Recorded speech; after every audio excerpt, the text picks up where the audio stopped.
Hey everybody, this is Troy here. After I made the video, this first part of the video, and I started downloading it, and then I rewatched the video, I got to thinking that about the statement that I made as far as that I wouldn't let somebody in, and I wouldn't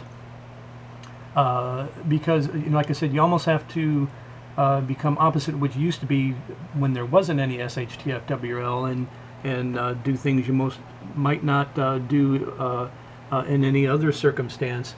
But like I said, I wouldn't still let the person in. But then I said, I might let them in and take care of any needs they needed, whether they needed a little bit of food or water or the medical need, and send them on their way.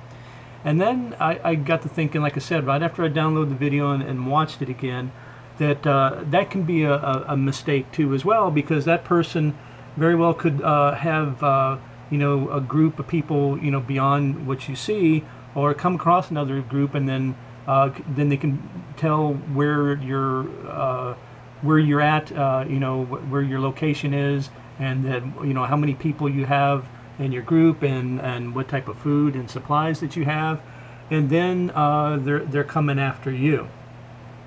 So I then am going to actually change my mind, and like I said, it does have to do also with a situation. If it's a child, I'm still going to bring that child in. But I've seen in some programs and different things that people find people out in the woods, or out on scouting, and they they just leave those people there to die, or whatever, just to, and some people have even mentioned like in programs and different things, would you actually take that person's life so they wouldn't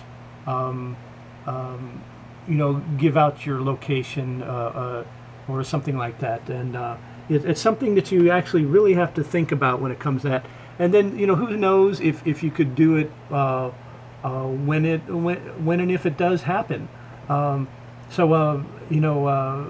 That's another thing to think about, long and hard. That you would, everybody should have to think of it. Of course, you don't have to think about it a lot, but then it's something that you might have to come to it at some time. So I have changed my mind. I don't think I would take the person in. I would try to make it that if I saw them outside of our shelter, and they didn't know, I would just try to make it like we're not there, and then you might have to take it upon just taking their life, because it's a totally different situation if you're in a really bad SHTF WRL situation where you don't know when your next meal is coming from. There's no police, there's no security, there's no there's no there's nothing, and there's no army or Marines around. There's nothing, and you are your own savior. You're the one that determines your path, whether you live or die.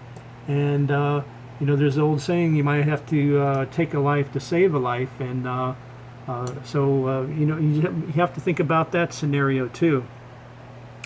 So that's the second part of the video. I was going to add it on to this one, but it's going to make it real long, so I'll just make this as part 2. Let me know what you think about part 2. As like I said, as always, thank you very much for supporting the channel. Thanks for watching, and don't forget to let me know what you think in part 2 of the in the comments, and leave a thumbs up if you like the video. Thanks for watching. We'll see you next time.